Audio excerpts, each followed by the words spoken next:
和老婆去往民政局離婚的路上，我竟突然可以听到老婆的心聲。我那清冷禁欲的老婆，表面用嫌弃的眼神看着我，可下一秒，一道軟糯又委屈的女聲突兀地鑽進了我的腦海裡。老公，我不想離婚啊。要是我說我現在身體不舒服，能不能先不去了？老公，你千万別離開我。像我這種膚白腿長還貌美的姑娘，你丟出去，別人撿到了肯定不會還給你的。我猛地踩了下剎車，差點追了新車。我不確定地轉頭看向顧清明，他眉眼沒動分毫，連睫毛都沒顫一下，清冷得像一尊玉雕。是幻聽。我咽了咽口水，試探着開口：我們離婚了，對你不會有什麼影響吧？顧清明終於收回了看向窗外的目光，側頭看我，聲音平淡無波：沒什麼影響。可他的心聲卻像炸開的鞭炮，噼里啪啦，在我腦子裡響個不停。騙你的，當然有影響。我們這個圈子的人都有個默契，沒有離異，只有喪偶。要是老公真跟我離婚，我就去用脖子當秋千。沒有老公，我以後都不會快樂了。我不要離婚，我想要老公抱抱。這次絕對不是幻聽，他的小嘴明明一動沒動，那些話卻清晰的像在我耳邊喊出來的。顧清明像是察覺到我的異樣，忽然轉頭對上我的視線，猶豫了幾秒，低聲道：我今天身體有些不舒服，離婚的事能不能下次再說？顧清明，你真棒，終於說出口了。老公，快答應我，我們回去不離婚了。沒有老公我可怎麼活啊？撒潑打滾賣萌我都會，可玉可甜。黑絲白絲浴網襪，老公喜歡什麼樣的我都穿。這些話吵得我太陽穴突突跳，但看着他故作矜持的小臉，我鬼使神差的鬆了口。那咱们今天先回去。顧清明的眼睛瞬間亮了一下，只是輕輕點了點頭，故作淡定。聽你的。回去的路上，車廂裡沒了之前的死寂，我能清晰聽見他心裡哼着不成調的歌，一句接一句的老公老公，甜得發膩。我這才驚覺自己好像一點都不了解這個老婆。外人都說她是高冷女教授，金貴又疏離，可誰能想到她心裡住着個話癆復讀機，還愛哼哼唧唧的小哭包。當初我們是閃婚，說好先結婚再培養感情，可兩個人工作都忙，加上她這副冷冰冰的性子，日子過得像合租舍友，甚至连臥室都是分着的。到家後，我們還是一前一後進屋。顧清明換了鞋，淡淡道：我有點不舒服，先回房了。嘿嘿，看见回房茶怎麼哄老公？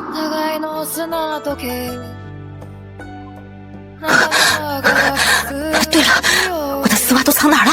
得找出來。煩死了，為什麼老公會喜歡清冷高傲的女孩啊？他能喜歡冰塊，就不能喜歡我嗎？我多好哄，還熱情，生氣3秒，轉頭就繼續哄老公。我站在玄關，滿臉問號。誰跟他說我喜歡冰塊臉的？純屬造謠。不過這巨大的反差，倒是讓我對顧清寧產生了前所未有的興趣。最重要的是，他這心聲裡的語氣，哪裡像是對我沒感覺的樣子？我們之間好像藏着什麼天大的誤會。可惜接下來一個下午，顧清寧都沒踏出房門半步，隔得太遠，我也聽不到他的心聲了。我約了客戶吃晚飯，裡面傳來他一貫冷淡的回應：知道了。老公又不跟我一起吃飯，他總是去見客戶，是不是客戶比我好看啊？肯定是我不夠懂事，所以老公才要跟我離婚的吧？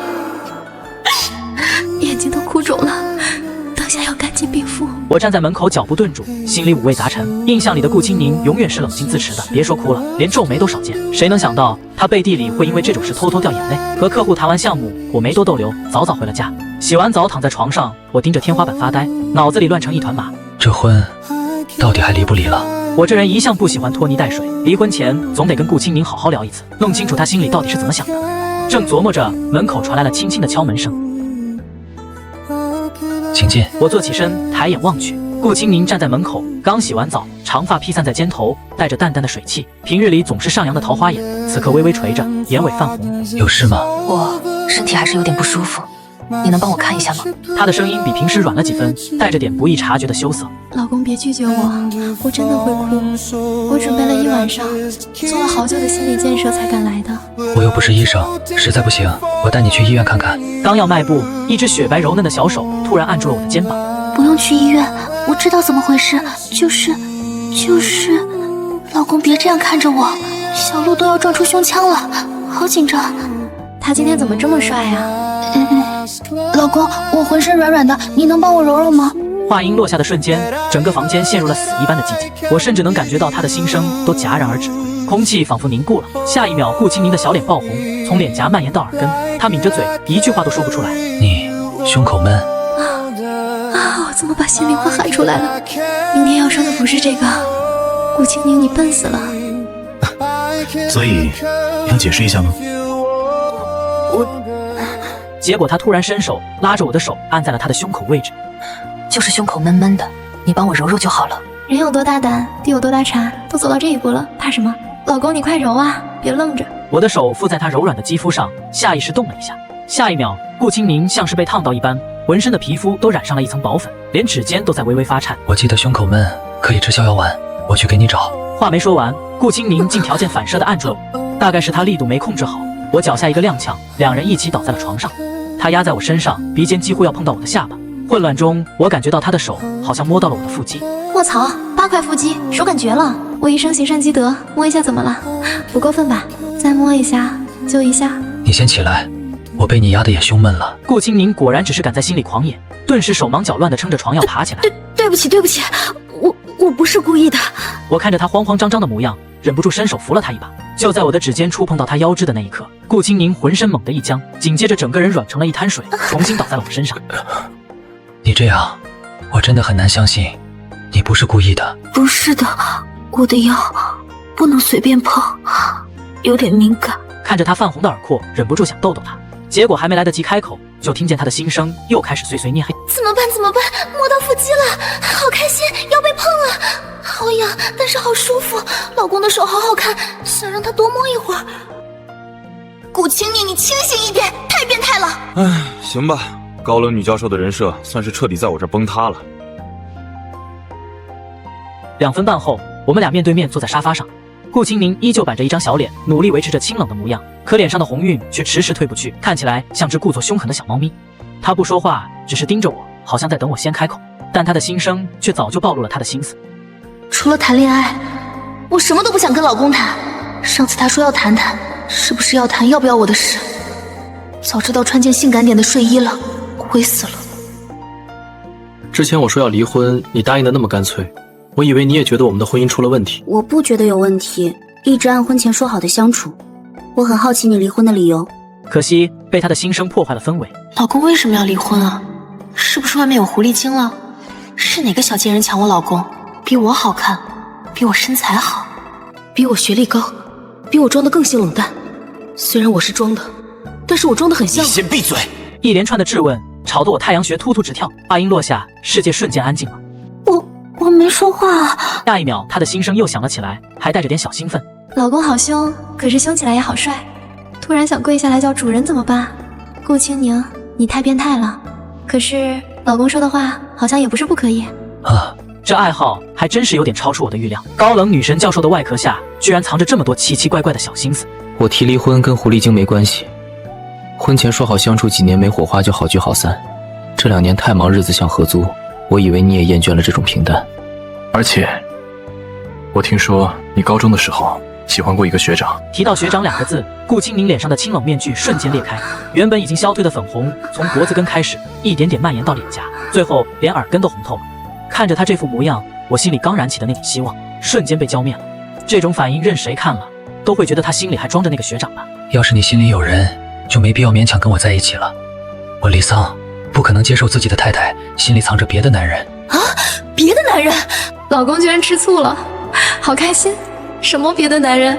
那個學長就是你啊，笨蛋！大不了我現在就跟你坦白，可是現在這個樣子太沒形象了，要不要趁機表白啊？早知道穿那件蕾絲睡衣了，悔死了。學長是我愣在原地，腦子裡飛速運轉。我比顧青寧大2歲，他大學是在國外讀的，我們根本不可能是大學校友。那所謂的學長只能是初中或者高中的時候。可我看着他這張臉，實在沒什麼印象。顧青寧上學的時候應該也是個美人胚子，我不可能一點記憶都沒有啊。我正要開口詢問，顧青寧卻突然站了起來。之前你提離婚，我不是沒反應，是那時候學校的實驗出了點問題，我實在抽不開身。至於那個學長，早就過去了。我今天身體確實不舒服，離婚的事我們能不能找個時間好好談談？現在不能坦白，太丟人了，得找個浪漫的時機跟他說清楚。3年前在高中校慶上見到他，就喜歡上了，他怎麼一點印象都沒有啊？我看着他眼底的忐忑，心裡的疑團越來越大，但也清楚現在不是追問的好時機，我們倆都需要時間來整理這混亂的關係。3天後吧，我明天要出差1天。那我先回去休息了，晚安。晚安。我看着他轉身的背影，心裡五味雜陳。直到他的房門關上，我才緩緩靠在沙發上，抬手揉了揉眉心。原來那個高冷禁欲的女教授，不僅是個愛撒嬌的小哭包，還是個暗戀了我好幾年的痴情。這婚徹底離不成了。3天後的談話，好像會很有意思。我勾了勾唇角，眼底閃過一絲笑意，看着一臉鎮定，心裡卻在尖叫的顧清寧，慢慢走回房間。我雙眼放空地靠在沙發上，一整天發生的事都太魔幻了。從能聽到顧清寧的心聲開始，我就覺得自己像在做夢，要不要去掛個心理科？這一切到底是真的還是假的？可那一聲声軟糯的老公又甜得過分真實。此時的顧清寧正趴在床上瘋狂翻滾，渾身燙得像小火爐。李桑是不是知道我偷偷喜歡他好多年了？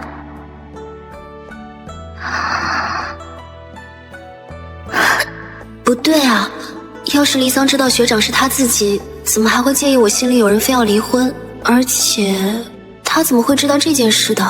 那年夏天的記憶猝不及防地湧上來。一個小學的小朋友啊，放學怎麼跑到這邊來了？他指了指巷子口，看到沒？那邊是技校，裡面的人兇得很，以後別一個人過來。頓了頓，他又撓撓頭，要不我送你去警察局，或者你用電話手錶叫你爸媽來。顧清寧愣了愣，低頭看了眼身上的初中校服。巷子口傳來幾聲喊：“黎桑幹嘛呢？走了，打球去。”你們先去，我一會兒就來。轉回來時，他看着他一本正經道：“我好像撿到個迷路的小朋友，得先把他送警局才行。”那天顧清寧鬼使神差的記住了這個名字，他乖乖跟着黎桑去了警局，直到爸媽匆匆趕來，黎桑把他交給警察叔叔，才轉身跑開。從那天起，顧清寧的心裡就住進了一個叫黎桑的少年。不是你說的嗎？打聽到黎桑喜歡高冷话少的類型，我裝了整整2年，怎麼他還是不喜歡我，非要跟我離婚啊？不是你說的嗎？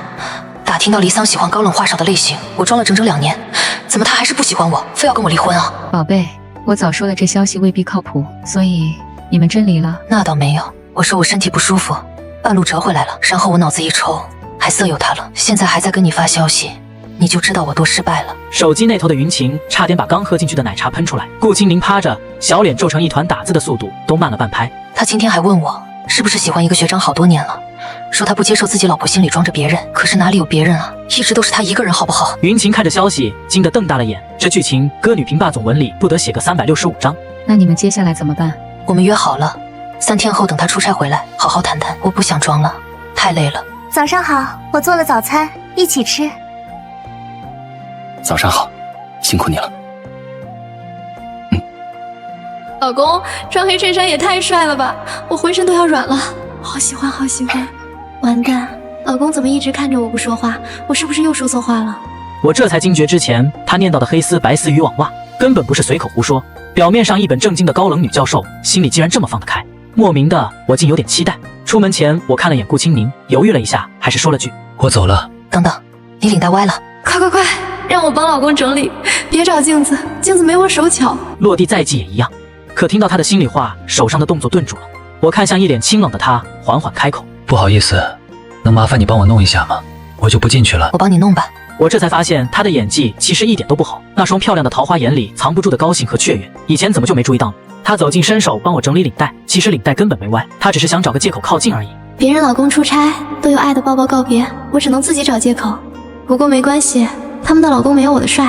兩人靠得極近，他的心聲我聽得一清二楚。換做昨天，擁抱肯定不合適，畢竟前一秒還約着去離婚呢。我輕咳一聲，他那雙細白的手依依不捨地從我的領帶上挪開。一切順利。好。轉身往外走時，聽到他心裡的嗚嗚聲，我腳步頓了頓，回頭道：“等我回來。”老公好溫柔。回頭道：“等我回來。”老公好溫柔。到了機場，兩人剛會合，宋子琪就湊過來：“不是哥們，你都要離婚了，怎麼還這麼高興？”他頓了頓，又補充：“哦，不對，是沒離成。”我瞥了他一眼：“你消息倒是挺靈通。”宋子琪乾笑2聲，心裡卻在打鼓。總不能說他跟雲晴還有聯繫吧？畢竟兩人都分手好幾年了，還留着聯繫方式，說出去不得被笑死。更別說他還不小心把我的喜好賣給了雲晴，漸漸害得顧清寧裝了2年高冷。宋子琪連忙扯開話題：“你真捨得離婚啊？顧清寧那條件，離了多少人等着撿漏呢？”我忽然認真地盯着他，不說話。我忽然笑了：“你倒是挺關心我老婆。”別亂說。宋子琪連忙擺手：“我有喜歡的人了。”他頓了頓，像是想起什麼，小心翼翼地問：“你是不是因為我之前跟你說顧清寧心裡有個喜歡多年的學長，才要跟他離婚的？”還好能聽到他的心聲，不然這誤會可就大了。這事兒是雲晴告訴我的，林哥你別生氣，我哪知道消息不靠譜。你们不是早沒聯繫了嗎？還說了些什麼？我忽然想起昨天顧清明的心聲裡念叨着我喜歡高冷知性的類型，我也是昨天才知道自己喜歡這種類型，可我真的不喜歡啊！我用危險的眼神看着宋子琪，就說了說你喜歡的女孩類型，我看你對顧清明印象不錯，雲晴又來問，就把你喜歡的類型告訴他了，這不純純助攻嗎？我這才想起來，相親那會兒，顧清明雖然話少，但笑起來很甜，看着挺順眼的。可領證之後他就不愛笑了，加上之前碰他腰時的誤會，一來二去，我真的以為他跟我在一起很不舒服。原來問題出在這兒。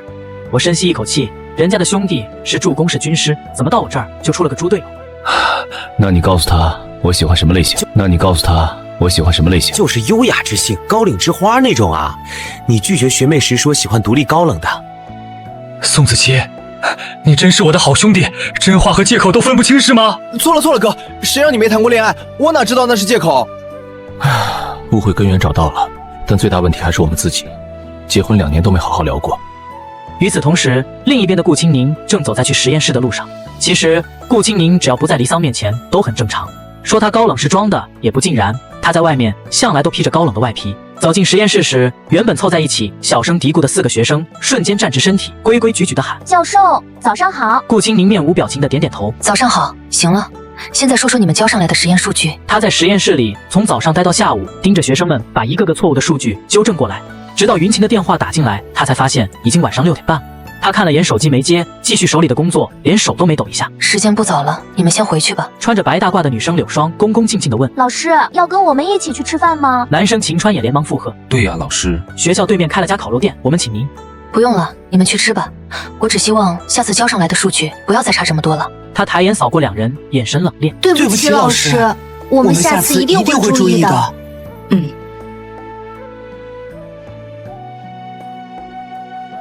餓死我了，餓死我了！今晚要跟雲晴去吃烤肉，又想老公了，好想跟老公一起吃烤肉啊！导師明明長得這麼好看，可我是真的怕他啊！我之前聽說老師年輕有為，履歷又牛逼，還想着年輕人好相處，開心了好久。你們說，老師在師爹面前也是這個樣子嗎？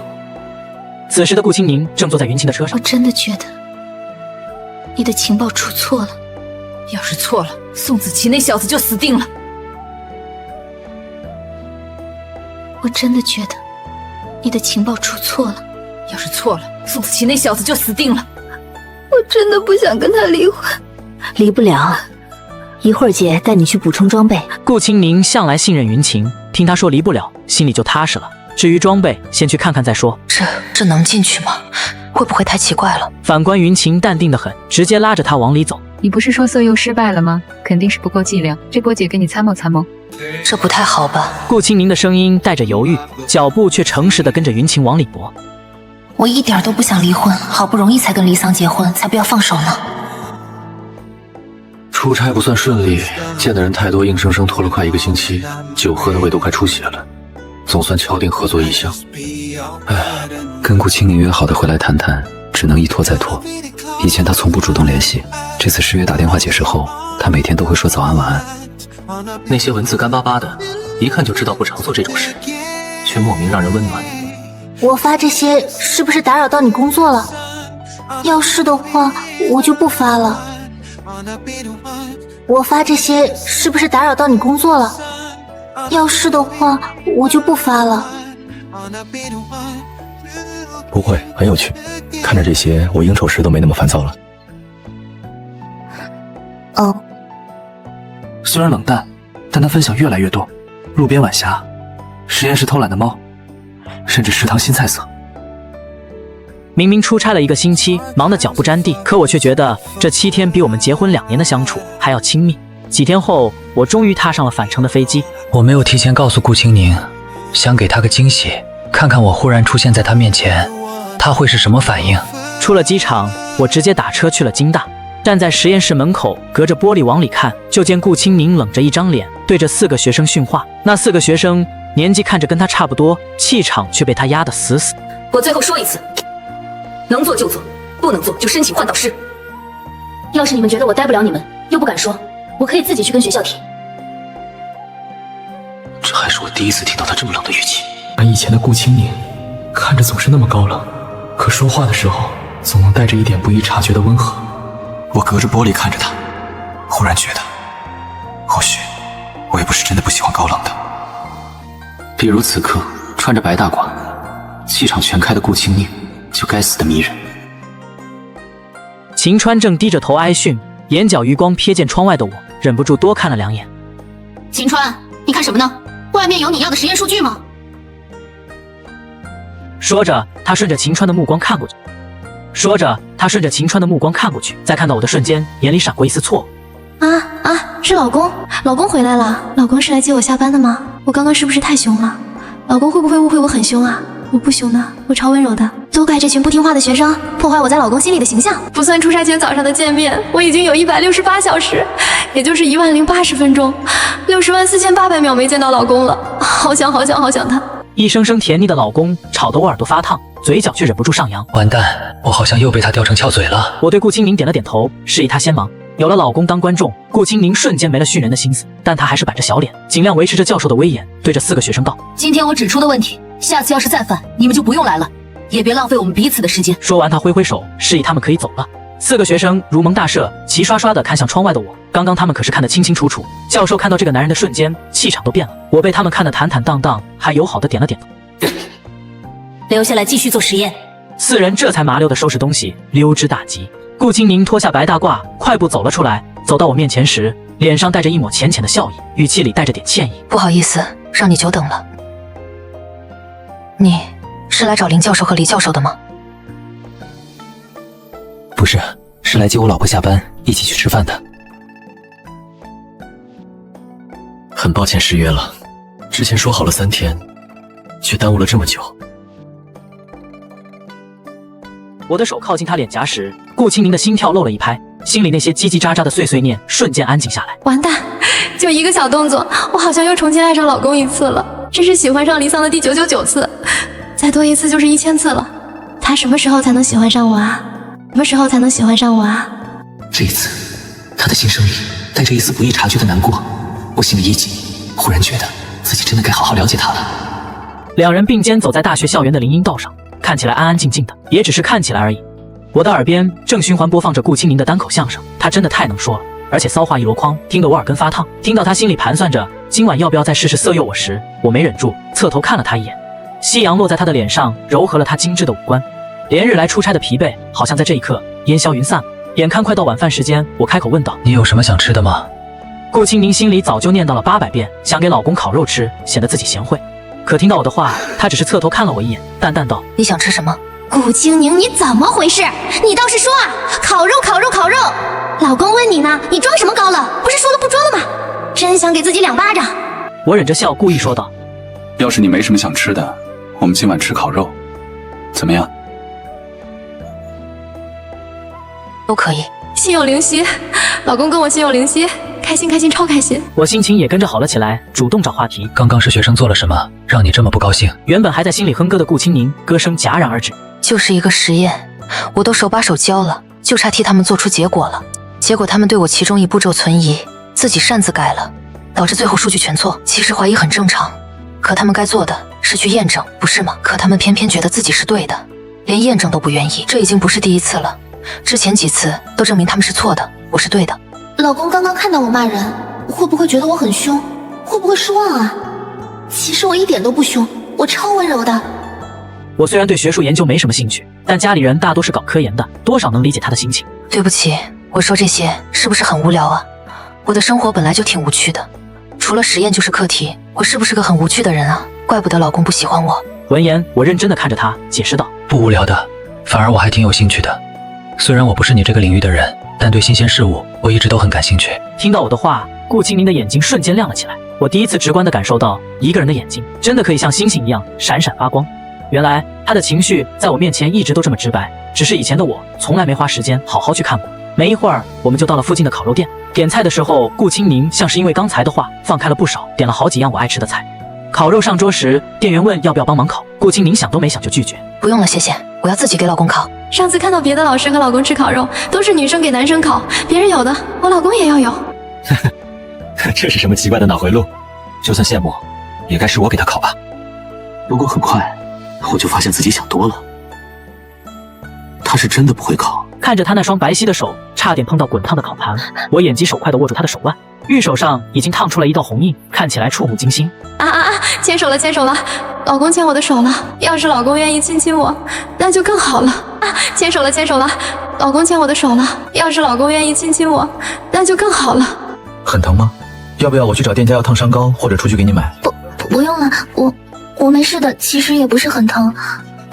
顧清明小心翼翼地抽回手，不是不願意跟我接觸，而是被我這麼盯着，他實在太害羞了，渾身都軟得厲害。別看他心裡敢開飛車，本質上他的臉皮薄得很。我沒聽到他的心聲，卻能看出他的窘迫和害羞，也就順勢鬆了手。但擔憂的目光還是落在他的手上。最後我還是按了服務鈴，還好烤肉店常備着燙傷膏。顧清明自己拿了藥膏，隨便塗了2下。在聽到店員問要不要幫忙時，他已經不好意思說話了。原本想着好好表現，結果反而丟人。我沒再麻煩店員，拿起夾子熟練地烤起肉來。看着我熟練的手法，顧清明的眼睛都看直了。等肉烤得滋滋冒油，我把烤好的肉夹到他碗裡，他才回過神來，小聲道：“你怎麼這麼會烤啊？”大學的時候在烤肉店打過1個月工，那個時候沒錢，只能去兼職。是林教授，他們讓你轉專業做學術的那次嗎？餓不死我的，我不会回去做學術的。你怎麼知道？我有些意外。這件事是我大1的時候發生的，時間過去太久，知道的人並不算多。顧清明有些慌了。他剛才實在太放鬆，才会脫口而出。他原本想說是聽宋子琪說的，可對上我探究的目光，他沉默了一下，小聲道：“我之前關注了你的社交賬號，你讀大1的時候，我其實已經出國了。那個時候我在國外讀大2。”雖然早就知道自己媳婦很優秀，但聽到這話，我還是忍不住感慨：你很優秀，比我想象的還要優秀。被老公誇獎，顧清明的臉頰又紅了。其實，在出國之前，我們見過。那個時候，你以為我是走失的小學生，把我送到了警局啊？有這回事嗎？那個時候我只是還沒長個子，我都已經初3了。隨手幫個忙的小事，哪裡會記這麼久？顧清明看到我這副樣子，還是有些失落。不過他很快就打起精神，大概說了下當時的情況。我嫌那個學期一中的高中部和初3暂時在高中部那邊上課，因為初中部的教學樓不是塌了一角嗎？提到教學樓的事，我倒是有點印象了。我看着眼前這個渾身透着御姐氣息的顧清明，實在很難想象他初3的時候會被我認成小學生，那得多嬌小啊！那個時候我是跳級的，而且真的還沒開始發育。我其實那個時候確實比小學生大不了多少，你也不算說錯。那你當時一定是個很可愛的小學生。顧清明愣了愣，直直地看着我。我以前總想有個可愛的妹妹。要是我那個時候主動送你去警局，那一定是因為你太可愛了，不然那個年紀的我才懶得管這種閒事呢。我看着她，眼裡滿是笑意。現在也能看出來，你以前是個可愛的小妹妹，現在都這麼好看了，以前肯定更招人疼。我才不要只當妹妹，我可是要成為陪伴你一生的人。我就是打個比方，沒想真的多一個妹妹啊。看着她羞紅的臉，這樣的日子好像也不錯。就在剛剛，終於確定原來我老婆心心念念多年的白月光學長就是我自己。顧清明還在因為自己脫口而出的話害羞，眼神飄忽，不敢看我。我伸手給他倒了杯大麥茶，輕聲道：“其實，你讓雲晴打聽我的喜好，有點出入。我並不喜歡高冷知性的女性。”聞言，顧清明的眼睛猛地瞪大了，他的臉瞬間變得煞白。他都知道了，他知道我是裝的，他什麼都知道了，我就是個小丑。那你喜歡什麼樣的？以前我不太清楚，但我最近好像有點感覺了。要不你做回你自己試試，畢竟我們是夫妻，要過一輩子的。飯後回去的路上，顧清明的心裡只有一個念頭，在瘋狂刷屏。老公知道了，他知道我是裝的了，他什麼都知道了。我真是個小丑，不过老公好聰明啊。車上我臉上的笑意就沒停下來過。我跟顧清明在一起，疲憊都能被治癒，開始期待他恢復本性後的樣子。回到家，我正要回房間，顧清明忽然叫住我。我其實也不算完全裝的，我在學生面前真的是那個樣子的，而且我對親近的人性格可能會比較鬧，我怕你不喜歡這樣。你不試試，怎麼知道呢？那我試試。只是我沒想到他的行動力竟然這麼強。第二天早上，我起床就看到餐桌上擺着熱氣騰騰的早飯，旁邊還貼着一張便利貼。早上好，老公，我今天有課，先去學校了。要是早餐涼了，就熱一下再吃哦。吃完早飯，我早早去了公司。忙到中午時，沒想到顧清明會打電話過來，說做好了午飯要給我送過來。不一會兒，顧清明就提着飯盒出現在我的辦公室門口。剛剛在公司樓下遇到員工時，他還一臉淡定優雅，可進了辦公室，臉上就寫滿了開心，眼睛亮晶晶的，看着傻乎乎的。等我忙完手上的工作，我們並肩坐在沙發上準備吃飯。没想到你手艺這麼好。以前2人都太忙，根本沒機會在家一起做飯，偶爾一起吃飯也都是出去吃。顧青寧笑着解釋：我出國早，什麼都得自己學。成年後我媽就回國了，不再陪讀，我就只能自己琢磨做飯了。我發現自從昨天把話說開，顧青寧就不再刻意繃着。她其實很愛笑，笑起来的時候看着年紀更小，像個沒長大的小姑娘。吃完飯，顧青寧雖然心裡膩膩歪歪的不想走，但收拾碗筷的時候卻一點都不含糊。我見狀也起身想幫忙，2只手猝不及防地碰到了一起。顧青寧的動作僵了一下，她抬頭看了我一眼，我害羞了。老婆，你有點可愛啊。被誇可愛的顧青寧抿着嘴，不敢跟我对视，臉越來越紅，故意逗她。我都叫你老婆了，你是不是該禮尚往来一下，叫聲老公？我看着她雪白的牙齒，輕輕咬着下唇，紅着臉，半天說不出一個字。我也不急，轉身去抽屜裡拿出早上買的燙傷膏。你昨晚的手還疼嗎？顧青寧見我沒有勉強她的意思，心裡說不清是慶幸還是失落。雖然她在心裡已經喊了千百遍的老公，可被我當面要求，她是真的喊不出口。你的手是做實驗的，怎麼這麼不小心？塗一下吧。沒想到顧青寧只是眨了眨眼，像是鼓起了莫大的勇氣，把手伸到了我面前。我這是右手，左手不太靈活，你能幫我塗吗？我看着那只伸到面前的手，差點沒忍住提醒他，昨晚明明是自己塗的藥膏，但我還是伸手握住了那只主动遞過來的手。他睜着一雙大眼睛，滿是期待地看着我。老公的手好熱啊，我的手都要融化了。不出所料，涂個藥膏的功夫，我的耳邊又響起了各種虎狼之詞，從牽手到擁抱，再到海邊度假，老公幫自己塗防曬，他的思緒跑得比火箭還快。我強裝鎮定，面不改色地幫他涂完藥膏。顧青寧的臉色已經紅得快要滴出血來，她看着手背上依舊有些紅的痕跡，小聲道：還好昨天塗得及時，沒起泡。我拉起她的手放到嘴邊，輕輕吹了一下，帶着溫度的氣息拂過塗了藥膏的手背，帶來一陣微涼的觸感。對不起，我不是故意的，習慣了。沒關係的，那我先回去了。聞言，我站起身幫她提着飯盒。我送你出去吧，下午要開會，估計沒法送你回家了。顧青寧乖乖地跟在我身邊，內心卻意外的安靜。我的公司是發展中的中小型企業，平時這個時間正是員工休息午睡的時候，辦公區裡沒什麼人。可今天我剛打開辦公室的門，就看到辦公區裡幾乎坐滿了人，我有些無語，開例會的時候都沒這麼齊過。顧青寧也被這齊刷刷看過來的目光弄得有些不知所措。老公的員工們都好努力啊，他們是在看我們嗎？是不是覺得我們很般配？早知道這麼多人看着，我就穿件好看點的衣服了。哎呀，失策了，業務不熟練，下次多來幾次就好了。我多來幾次，老公應該不會介意吧？他沒說話，應該就是不介意，就這麼決定了。我看了眼內心自導自演的某人，走吧，不用管他們，估計是好奇我老婆長什麼樣子。說着，我伸手虚虛地攬住她的肩膀，沒完全碰到，怕她會不舒服。她的腳步忽然一頓，往後退了一小步，主動撞進了我的懷裡，溫熱的身體靠過來，半邊身子都暖烘烘的。抱到了，抱到了，老公太紳士了，害得我好煩惱。不過沒關係，我會出手。老公是不是有腹肌啊？肯定超好看，不知道什麼時候能讓我摸一摸。看一眼也行啊。你開車來的嗎？我自己開車來的，我自己回去就好。看着他的車緩緩開遠，我才轉身回公司繼續忙碌。顧青寧從公司出來，並沒有直接回家，而是去找了雲晴。上次買的戰袍還壓在衣櫃底下，根本沒派上用場。他在感情上一竅不通，實在需要個軍師。雲晴是標準的富二代，家裡有錢，不用為生計發愁，就在網上做了個小網紅，分享美妝和探店日常。青寧姐，雲晴姐在老位置呢，謝謝。嗨，美女，喝點什麼？剛從哪兒來的？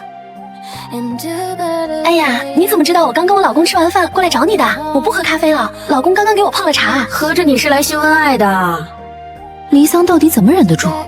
結婚2年守着這麼漂亮單純的小姑娘，還搞純愛？得問問宋子琪，她是不是中看不中用？這群小子太沒良心了！你們結婚2年了，還在搞纯愛，連牽手都很少吧？實在不行就先上車後補票啊！其實我心裡也是這麼想的，可是離桑他，我覺得他是在尊重我。你們結婚2年了，還在搞纯愛，連牽手都很少吧？實在不行就先上車後補票啊！其實我心裡也是這麼想的，可是離桑他，我覺得他是在尊重我。这跟尊重有個屁關係？天天擺在面前都能忍住，不是不行是什麼？要顏值有顏值，要身材有身材，要腦子。算了，我老公才沒有不行，你別老是這麼說他。對不起對不起，我這人嘴欠，真不是那個意思，給你看點成年人該看的東西。我覺得還是要師出有名吧，这些東西我暂时還用不上。你这樣還怎麼主動啊？下個月放暑假，慶祝暑假拉他旅遊，開個大床房還怕沒機會？顧青寧生日9月，離桑生日3月都太遠，不行，暑假他公司肯定很忙，沒時間出去旅遊的。那你乾脆主動出擊，表現得更直白一點，徹底打破現在的僵局。行吧行吧，那你倒是說說，你到底想怎麼做？我在公司忙了一整天，晚上也沒能回家吃飯，直接在辦公室裡跟員工們一起吃了快餐。等我忙完，已經是晚上8點多了，可公司裡加班的人還是很多。要是放在平時，這個時間我肯定會順便把一旁不太重要的文件也處理完。可今天我滿腦子都是中午顧青寧提着食盒，笑着朝我走來的樣子。最後我還是決定下班回家。我走出公司，上了車，猶豫了一下，還是給顧青寧打了個電話。電話很快被接起。你要吃宵夜嗎？我现在回去。可是我现在不是很餓，要是我拒絕了，今晚是不是就沒機會跟老公一起吃宵夜了？當然不會。等我回家後，我們再一起出去吃。好，那我在家等你。我看了一眼後視鏡裡自己帶着笑意的臉，無奈地搖了搖頭。李桑啊，李桑，你這沒見過世面的樣子，真是沒救了。不一會兒，我就回到了家。剛打開門，就看到原本坐在沙發上的顧青寧猛地蹦了起來。你回來啦？回來了。他看着我，露出一個甜甜的笑容。那你要不要先去洗澡？時間還早呢。下一秒，他的心聲響了起來。突然換了個鄰家少女風，不知道老公喜不喜歡？此刻聽着他的心裡話，我嘴角的笑意越來越濃。空調會不會有點冷？這次我沒有顧忌，伸手摸了摸他的頭。顧青寧總覺得自己的小心思被他看透，被我這麼一問，他有些害羞地搖了搖頭。還好吧，我調高了一點，不算很冷。那我先回房間換個衣服，就不洗澡了。走了幾步，我忽然回頭看着他。你今天真的很好看。說完，我便轉身上樓了。走到2樓，還能聽到樓下傳來他啊的尖叫聲，像個復讀機似的，念叨着自己被老公誇獎了，開心的像個小孩子。不一會兒，我就換了一身普通的短袖牛仔褲。下樓時，發現顧青寧也換了衣服。巧的是，我們倆不約而同的穿了一黑一白的 T 恤，這麼一看像極了情侶裝。你想吃什麼？這麼晚了，吃粥吧。小區對面新開了一家粥店，味道好像還不錯。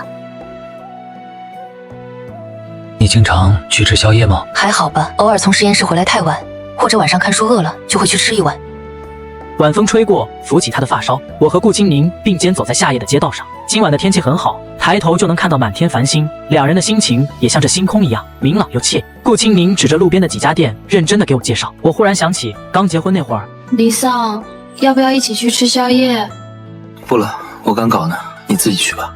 那個時候的我，連多看他一眼的時間都不願意擠出來。這麼一想，我忍不住多看了他幾眼。他愣了一下，下意識地伸手摸了摸自己的臉。我臉上有東西嗎？沒有。你應該聽過很多人說你漂亮吧？短短幾分鐘，顧青寧的臉就紅得像熟透的蘋果，他眼神閃爍，說話都有些結巴。是嗎？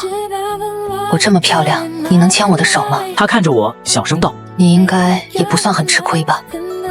我這麼漂亮，你能牽我的手嗎？他看着我，小聲道。你應該也不算很吃虧吧？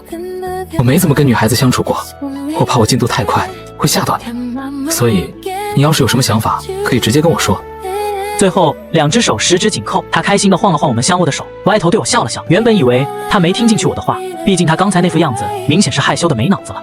沒想到進了粥店剛坐下，他就看着我。既然你說我有什麼都可以直接說，那我說了。我毫無防備地點點頭。你說。爸媽讓我們早點生孩子。我承認，我確實讓他有話直說，但也不用這麼直接吧，一開口就是造孩子。我忽然發現，我和顧青寧的最大差距就是他的思想真的很單純。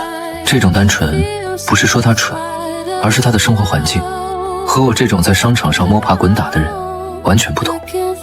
青寧見我沒說話，有些疑惑地歪了歪頭，心聲跟着響起。太直接了嗎？可是也沒什麼好鋪墊的。他頓了頓，又補充道。你是不是忘了明天要回你爸媽家吃飯了？我們結婚2年，關係雖然不算親密，但每個月都會一起回爸媽家吃頓飯。我記得明天我回家接你，你下午沒課吧？下午沒課，我在家等你。我提前跟你說一下，明天爸媽可能又會提孩子的事情。老公記得我的課表，四捨五入就是關心我，關心我就是心裡有我，心裡有我就是喜歡我。提前跟老公說了，到时候爸媽催生就不能怪我不爭氣了。以前還能借口說忙，現在這個借口估計爸媽不會信了。聞言，我才後知後覺地反應過來，原來爸媽早就開始催生了，可我一次都沒聽過。這麼說來，這些話都是顧青寧幫我擋下來的。此時，砂鍋粥剛好端上桌，隔着裊裊升起的白煙，我看着顧青寧禮貌地跟服務員道謝的有時候我真的覺得，這個看起來單純又愛撒嬌的小姑娘，骨子裡卻有着超乎常人的堅韌和溫柔。以後要是爸媽再跟你說生孩子的事，你就讓他們來找我，或者直接說是我還不想要就好。聽到我的話，顧青寧愣了一下，隨即有些不好意思地笑了笑。其實也還好了，爸媽也不是不講理的人，他們就是覺得我們結婚2年了，一直不提孩子，有點着急。他們大概是在想，我怎麼還不上老公的床吧。這話一出，我原本有些內疚和沉悶的心情瞬間被逗笑了。我抬眼看着眼巴巴盯着我的顧青寧，或許是沒想到我会突然抬頭，他又愣了一下，隨即紅着臉，眼神不自覺地飄向窗外。你之前說留學時自己住，很注重私人空間嗎？那個時候我還小，我媽也陪我住了一段時間。後來我長大點，習慣了國外的生活，才一個人住一個房間的。他看着我，心裡滿是期待。老公突然問這個是什麼意思啊？哎呀，我是不是想多了？其實我挺注重私人空間的，可是要是老公邀請我住進他的房間，好像也不是不行。现在天都這麼晚了，做做夢也不過分吧？嘿嘿，今晚老公真溫柔，我都想直接搬進去了。聽着他的心聲，我忍不住笑了。好好一個大學教授，怎麼天天在心裡開車呢？不過還挺可愛的。我看着還在心裡盤算搬過去要穿什麼睡衣的女孩，那你要不要搬過來，跟我一起住？我是認真的，邀請你一起住。顧青寧原本就很大的眼睛瞪得更大了，她像是沒回過神一樣，呆呆地看着我。當然，我只是徵求你的意見，要是你不願意就算了。我只是覺得我們都已經結婚了。搬。字一出口，他就尷尬地捂住了嘴，垂着眼簾不敢看我。我的意思是，我們都結婚2年了，既然要好好發展，一起住也很合理。我願意搬過去。那就好，你放心，你搬過來後，在我們的感情沒到那一步之前，我不會對你做什麼的。什麼意思？為什麼不會對我做什麼？是我長胖了嗎？是我不夠性感嗎？我才不怕你對我做什麼呢，我怕的是你什麼都不做啊。沒關係，先搬進去再說，我再想想辦法。黑絲、白絲、肉絲。趕緊吃東西吧，一會兒涼了，海鮮粥會腥的。搬房間的事，明天從爸媽家回來再商量。都可以，聽你的。快吃吧，粥要涼了。吃完粥，我們慢悠悠地散步回家。時間不算太晚，路上還能看到來往的車輛和行人。我們倆有一搭沒一搭地聊着天，從工作聊到生活，從興趣聊到愛好。我忽然發現，就算聽不到他的心聲，我們倆正常聊天也能聊得很開心，很自然。回到家，我們一前一後上了樓。晚安。老公真的不叫我今晚就搬嗎？其實我沒什麼東西的，把我人帶過去就好了。我這次倒是沒有順着他的心意，畢竟我也需要一點時間來接受自己即將多一個床伴的事實。第二天，我在公司忙了一整天，卻還是準時下班，準備回家。路過花店時，我特意進去買了一捧玫瑰花。顧青寧已經換好衣服，在家等着了。媽媽喜歡百合，我還以為這花是要送給林教授的。我知道，我還知道你喜歡鬱金香，這次沒買到，下次給你買。這束玫瑰是送給你的，給我的？送給你的，喜歡嗎？喜歡，超級喜歡。老公第一次給我送花，我要好好保存，等帶回學校做成有声花，擺在辦公室裡。喜歡的話，我每天都給你送。那倒不用，太浪費了。一束花的花期能有1個星期到2個星期，你可以1個星期給我送1次嗎？因為收到你的花，我能開心1個星期。這句話像一顆小石子猛地砸進我的心裡，揚起圈圈漣漪，我的心跳瞬間亂了節奏。那麼現在開心的顧教授可以陪我回家了嗎？叫他顧教授的人很多，可偏偏從離桑嘴裡說出來的這3個字總帶着點纏綿的曖昧。可以。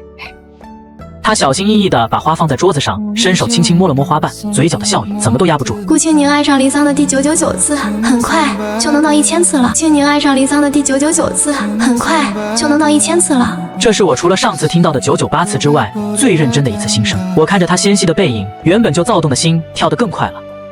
走吧，我們回去吧，不然爸媽等急了。顧青寧摸了摸花瓣，又開心了幾分。他轉頭走向我，腳步輕快的像隻小兔子。能牽手嗎？這4個字讓顧青寧愣了一下，他看着我掌心的溫度，沒有絲毫猶豫，伸手握住了我的手。當然可以。或許他並不喜歡太過紳士的溫柔，有時候簡單的貼近就足以讓他開心很久。從我家到爸媽家不算太遠，開車也就半小時。我牽着顧清明進門時，正在澆花的林教授調侃道：“喲，少爺回來了。”他的目光忽然落在我們緊緊相握的手上，眼睛瞬間亮了。清宁来了，快过来让媽看看，是不是最近又瘦了？媽，顧清明乖乖地喊了一聲，心裡雖然捨不得鬆開我的手，還是順從地走了過去。不是吧，媽，你偏心也太明顯了。叫清宁這麼親，叫我就喊少爺，差別待遇也太大了。他親昵地喊着清寧，聽得顧清寧臉頰泛紅。他抬眼看向我，眼神裡帶着點羞澀。我回了他一個安撫的笑容，果然一抖就臉紅。他抬眼看向我，眼神裡帶着點羞澀。我回了他一個安撫的笑容，果然一抖就臉紅。我們清宁這麼白，可別曬黑了。李桑，你趕緊去廚房給你爸打下手。媽，還是我來吧。李桑剛下班，肯定累了。老公刚下班，怎麼能讓他做飯呢？我心疼。不过，老公会做飯吗？怎么办？有点想吃老公做的飯啦。我一看就知道，老媽這是故意支開我，想跟顧清寧單獨說說話。行吧，我去做飯。兩位女士，就坐等開飯吧。好耶，老公真的會做飯。老公辛苦了，回家給你按摩。不過，老公要是不願意怎麼辦？晚上回家倒是可以期待一下，他會怎麼跟我提按摩的事兒。